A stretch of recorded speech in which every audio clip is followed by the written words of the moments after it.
Hello students, in this video I will teach you chapter number 9 from resolution. The name of the chapter is Utanka's Guru Dakshina. Please open your books while I am teaching you because I am going to read the chapter line by line and explain it to you. I'll now start with explaining the chapter. Once upon a time, when the wise men of India dwelt in forest hermitages and made their homes of mud and straw, there lived in such a hermitage a young boy called Utanka. Now, dwelt means lived, and hermitages is a saint's living place. Now, if you ask me what is a saint is a person who believes in religion and sacred things. He roams from one place to another and he actually tells everybody about his teachings. So there was a time when the wise men of India, they lived in a hermitage which was in a forest, and their homes were made up of mud and straws. And there was another boy whose name was Utanka, and he lived in one such hermitage. Many years passed by and he grew up. Soon he had learnt all that his master could teach him. So as years passed by, he grew up and he got a lot of knowledge from his master, from his teacher. One day he went to his master and said, "Dear master, you have taught me all these years and yet I have never once repaid you. Tell me of some gift I may bring you that will please your heart."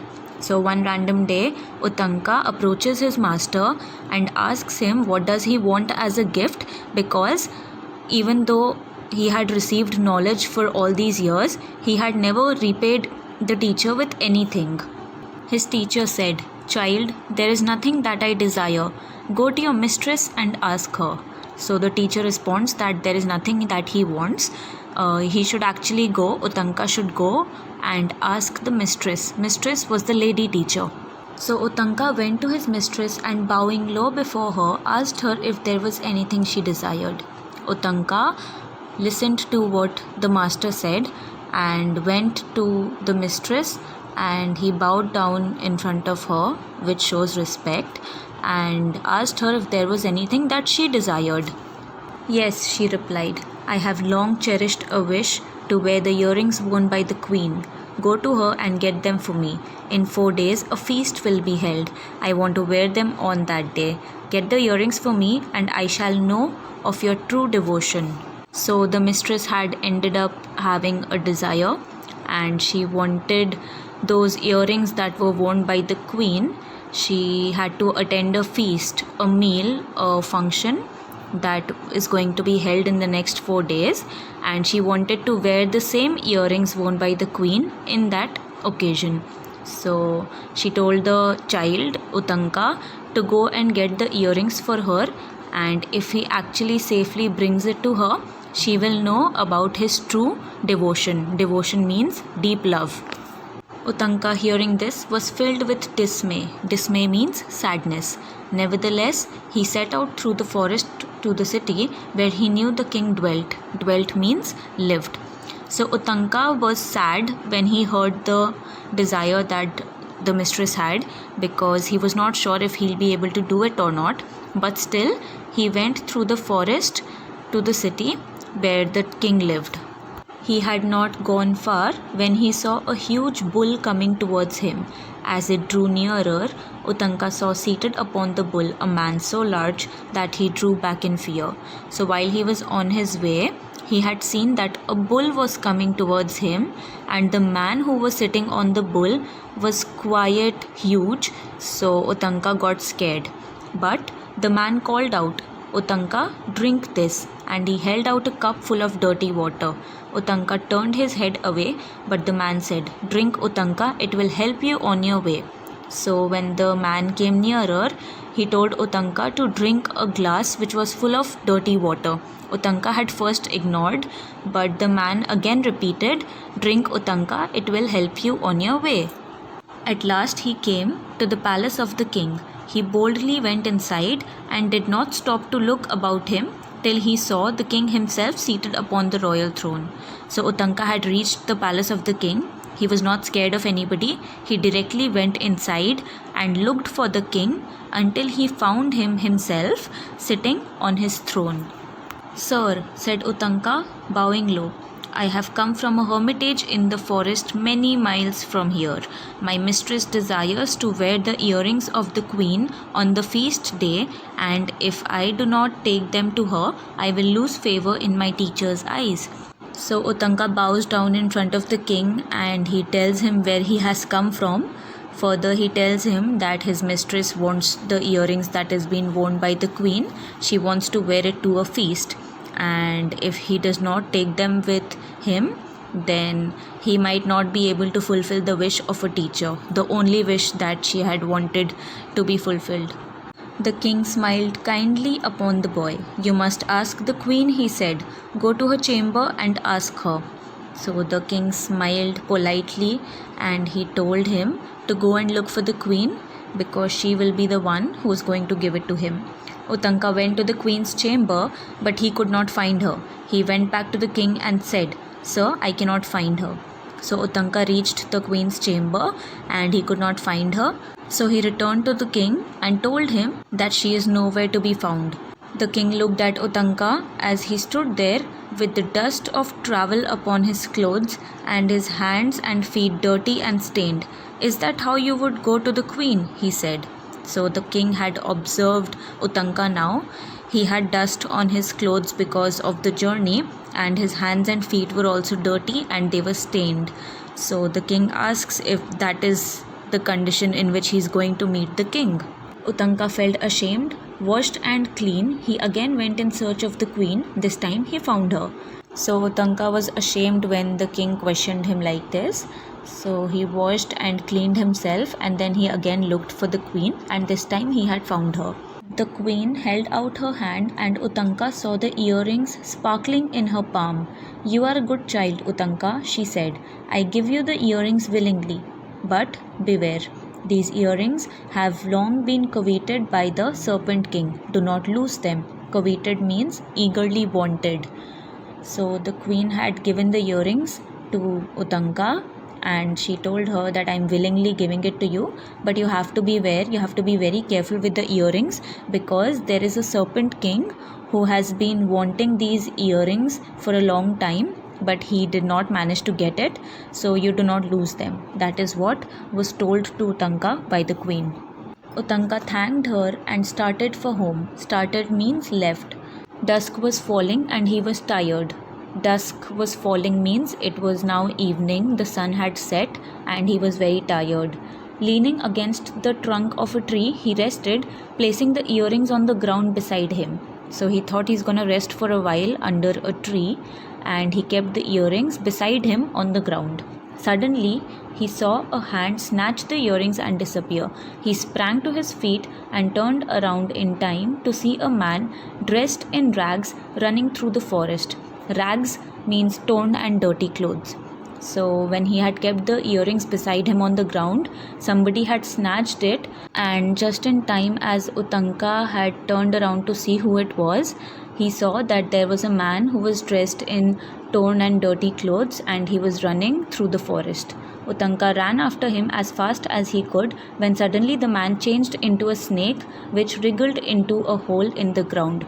So while Uttanka was running after the man to catch him, the man had changed into a snake and it went into a hole in the ground. Wriggled means quickly with a short twist or turn. Uttanka was greatly distressed for, try as he did, he could think of no way to get through so small a hole. He sat down to lament his fate when an old man appeared before him. Distressed means sad and lament means sorrow. So Uttanka was very sad because there was no way that he was going to fit into that small hole, and as he was sitting there he felt sorrow and he was cursing his fate. An old man had appeared right in front of him. Do not worry, my son, he said, I have come to help you. Even as he spoke, there was thunder and lightning, and a great thunderbolt fell. The whole earth shook with the force of it. Suddenly all was quiet again, but the next to where Uttanka stood was a big hole in the ground. So the old man who had appeared told Uttanka that he does not have to worry, the man has come over to help him only. Even while the man was speaking to Uttanka, there was lightning and thunder, and while he was speaking, a great thunderbolt had fell on the earth, and everything was shook. There was a vibration. Suddenly everything was quiet again, but the next thing that Uttanka saw was that there was a big hole in the ground right beside him. Uttanka entered the hole and found himself in the kingdom of Serpent King. He walked slowly along and came to two women weaving a piece of cloth. He asked them the way to the palace of the Serpent King. They did not heed him and went on with their weaving. He saw that their cloth was made of black and white threads. So when Uttanka had entered the hole, he had almost reached the kingdom of the Serpent King, and as he walked inside, he came across two women who were weaving a piece of cloth. They were weaving it with a black and white thread. Uttanka had asked them the way to the palace, but nobody replied. They did not pay any heed, which means they did not pay attention. Next, he came to a wheel with 12 spokes. So after Uttanka had come across the women who were weaving, he came across a wheel with 12 spokes. What are spokes? They are rods connecting the center of the wheel. 6 boys turned the wheel round and round. "What are you doing?" he asked the boys. They did not answer him and went on with their work. So he went on till he saw a man with a beautiful horse. So when he saw that 6 boys were turning the wheel round and round, he had asked them what they were doing, but they did not respond. They were actually doing their own work. So he further went on, and then the third thing he saw was a man with a beautiful horse. Uttanka went up to him. He was so struck with the horse that he bowed respectfully to the man and said, "O Lord, I bow to you. Grant me a favor." Struck means impressed. Uttanka was very much impressed when he looked at the horse, so he had respectfully bowed down in front of the man who was standing beside the horse, and he told him that he wanted a favor to be granted. The man turned and said, "What can I do for you?" Uttanka replied, "Let the Serpent King be brought under my power." So this line means that Uttanka wanted to be the master, and the Serpent King will be doing whatever he asks him to do. "Blow into this horse," the man replied. Uttanka went up to the horse and blew, and from every hair of the horse's body darted a flame that shot through every space in the kingdom of the Serpent King. It burned the houses till all the serpents rushed out, begging Uttanka to save their lives. Darted means suddenly or quickly. So the man had told him to blow into the horse, and Uttanka did that. So after he blew, the hair of the horse's body had suddenly shot flames through the space that was there in the kingdom of the Serpent King. It had actually, the shots of flames had burnt all the houses inside the kingdom, and all the serpents had rushed out. They wanted Uttanka to save their lives. "Let the Serpent King return the earrings," said Uttanka. Uttanka said, "I will save all your lives, but the Serpent King has to return the earrings." All the serpents that clamored for the king to return the earrings, he did so. So clamored means a strong protest or demand. So all the serpents had demanded that the king should return the earrings, and the king did that. He had returned the earrings to Uttanka. The man gave Uttanka the horse, and in a few moments he was back at the hermitage, just in time to give the earrings to his mistress for the feast. She blessed him for his great courage. So in no time, just when it was time for the mistress to leave for the feast to attend the party, he had reached Uttanka, and after he had given her the earrings, she had blessed him for his courage.